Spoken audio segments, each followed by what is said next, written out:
Hey everyone, so I managed to hit A rank using only R support cards, and this deck is pretty scuffed because I don't have any of the cards at max level.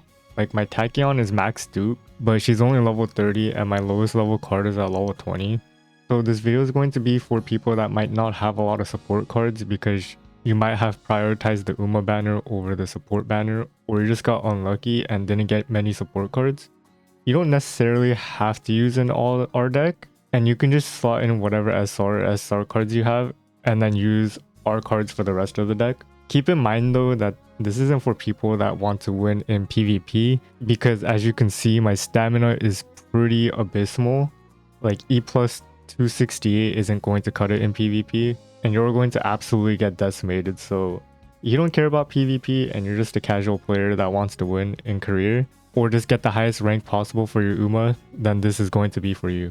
So for my support deck, I ran 4 speed and 2 wit, which is a pretty common strategy for rank chasing. All these cards have specialty priority, which is going to be important for maximizing your stats throughout the run with rainbow trainings. My wit cards also have wit friendship recovery, which is going to be useful for avoiding rest as much as possible throughout the run. So in my run, I used Oguri since she has the 20% growth rate in speed, which helps a lot for reaching maximum speed by the end of the run. And generally, I recommend characters like Alcondor Pasa, Bakshino, or Agnes Tachyon, since they all also have the 20% growth rate in speed. Bakshino is by far the easiest to win with since she's a sprint runner, so stamina matters the least in her runs. So for my legacy Uma, I used a speed Uma that I borrowed from someone, which gave me a pretty big boost in speed, which is plus 54.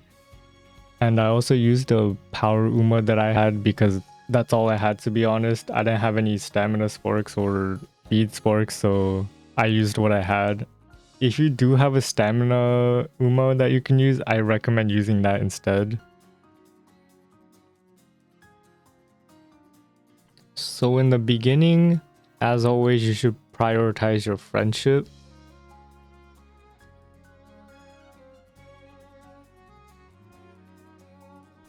I got pretty lucky here with 4.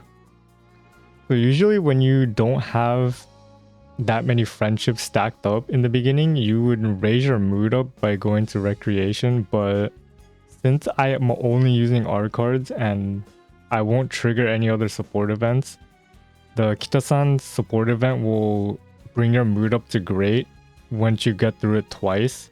So I'm not really worrying about my mood right now. I think in this run, it kind of triggered pretty late.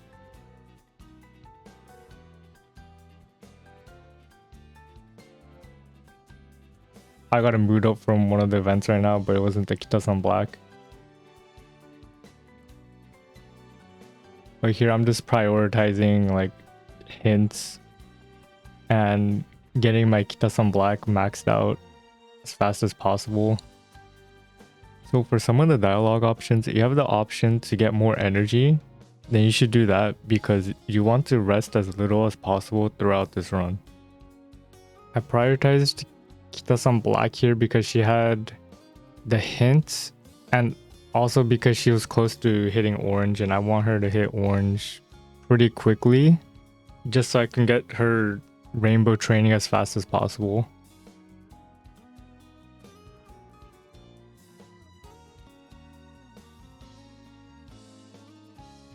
And you get into your first race here, and this is pretty much an automatic win unless you get really unlucky.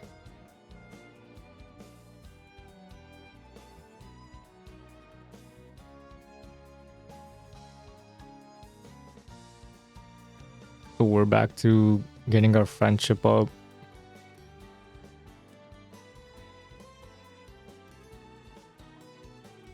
So for this event, pick the top option because it'll give you energy and it'll also boost your mood up. My mood is already great, but the extra energy helps. So for deciding when to go for rainbow or building friendship this early in the run, I would generally go for rainbow unless there's 3 or 4 friendships stacked. And even right here, I opted to go for rainbow over the 3 stack since the friendships were on power and not on speed or wit.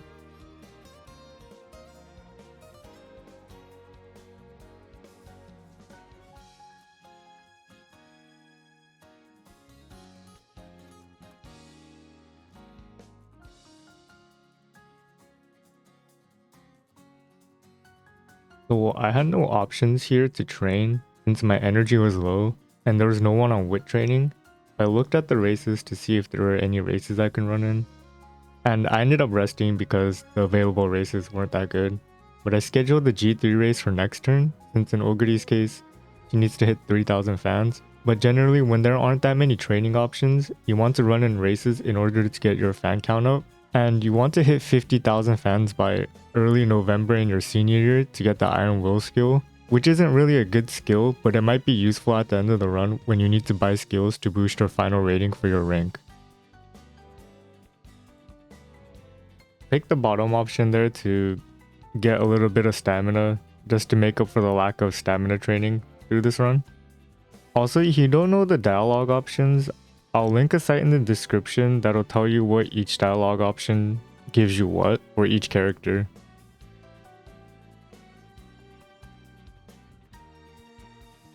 Right here, I had no training options, so it was either rest or run in a race, and I chose to run in the G1 race here.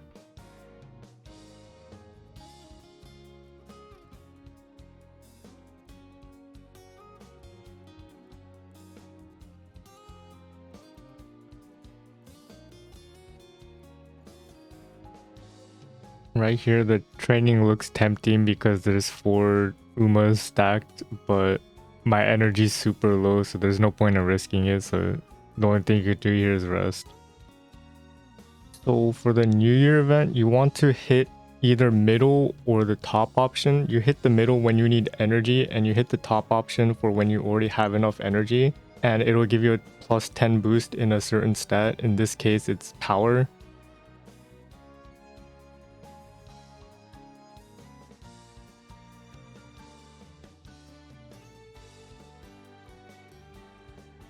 So my mood randomly went down and I was gonna find a turn where I can fit in a recreation, but KO came in clutch and I got a mood up support event.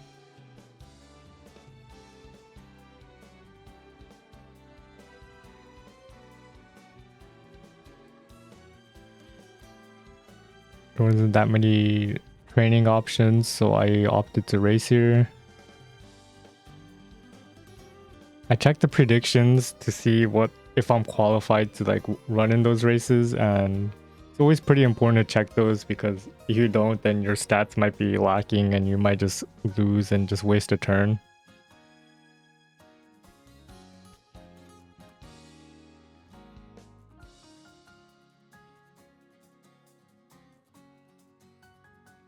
So I get my stat boost from this inspiration here, and that's all I really need here. I don't really need the hint levels because I'm not going to use those skills anyways.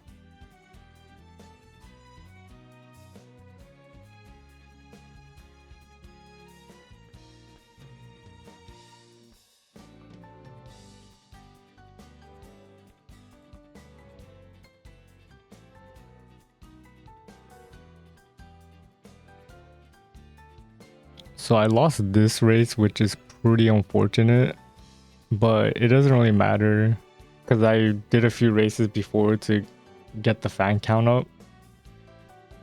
I'll do a few more races by early November to hit that threshold, and then by the time you hit 50k, you should be fine because you can get more fans through the required races before 3 events that you need to do, or by 3 events you need to hit certain threshold to level up your unique skill. So it's gonna be the Valentine event, which is in early February, and then it's gonna be the Fan Fest and then the Christmas event. Those 3 events you will have to have a certain amount of fans to level up your unique skill, and having your unique skill leveled up is important for your rank. So by the summer camp, make sure your mood is at great and you have as much energy as possible, because the summer camp is when you will try to boost your stats as much as possible.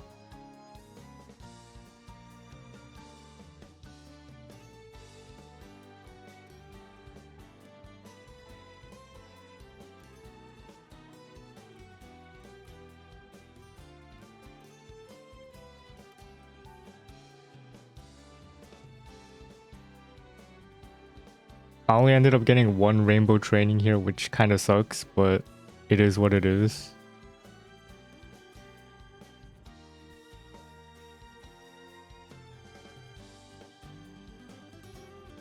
And then when this support card event comes up, pick the bottom option because you want practice perfect, which will lower your chances of failing a training.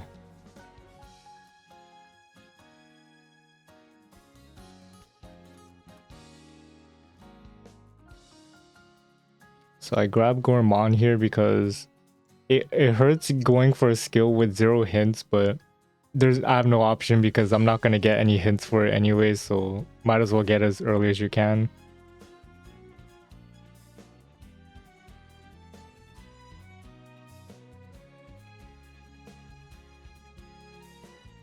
So right here, it's late October, and I need to run in one of these races in order to hit the 50k threshold, because next turn is when I need to be at 50k to get that Iron Will skill.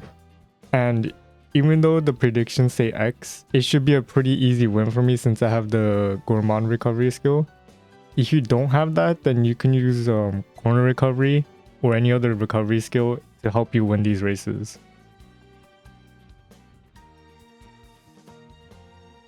Since I hit that threshold, I get the Iron Will skill.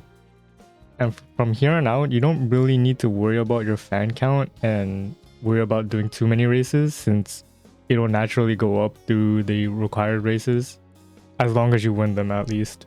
If you don't win, then you might have to start worrying about it a little bit, but it should naturally just go up and you'll hit every threshold. So in Oguri's case, she needs to run in a few long distance races.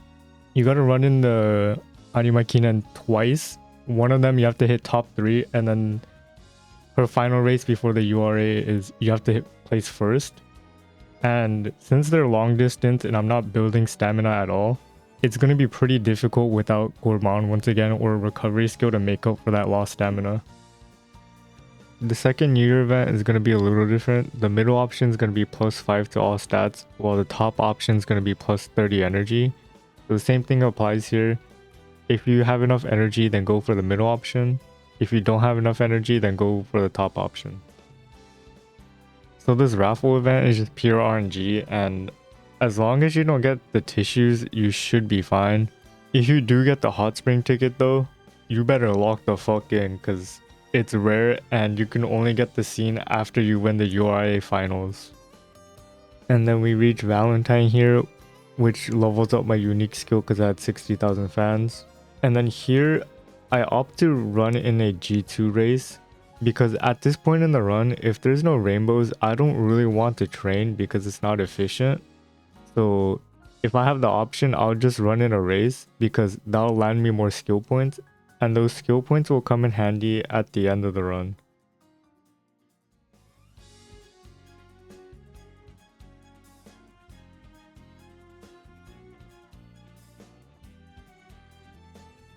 So I opted to rest here, and unfortunately I got the sleep deprived event where my mood goes down and I get hit with the night owl condition, which is pretty bad.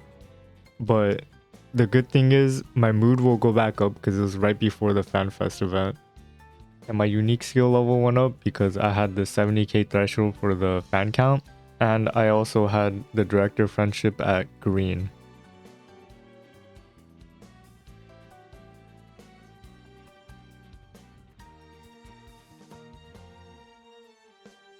So by this point in the run, you don't really have anything else to focus on. All you gotta do is just do your rainbow trainings and hope that you can hit max speed by the end of the run. My summer camp went pretty crazy here because I got a bunch of rainbows stacked on speed, and I got a pretty big stat boost from this. So this is why specialty priority is kind of important, because you have a higher chance of these stacked rolls. Pretty much the remainder of the run is just to do your rainbow trainings and win your races.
We reached the finals here, and I actually end up losing 2 races here, which kind of had me sweating, not gonna lie. But you should be able to win this pretty easily. And then the last portion of the run is to buy all your skills at the end. I bought all my gold skills because the hint levels were there. And the rest I just buy, skills with the highest hint levels. You should avoid the inherited skills and green skills in the beginning until you have no other option, then you go for those. But try to buy as many skills as you can with the highest hint level so you can, stack as many skills as possible, and it will give you more points in the end for your rank.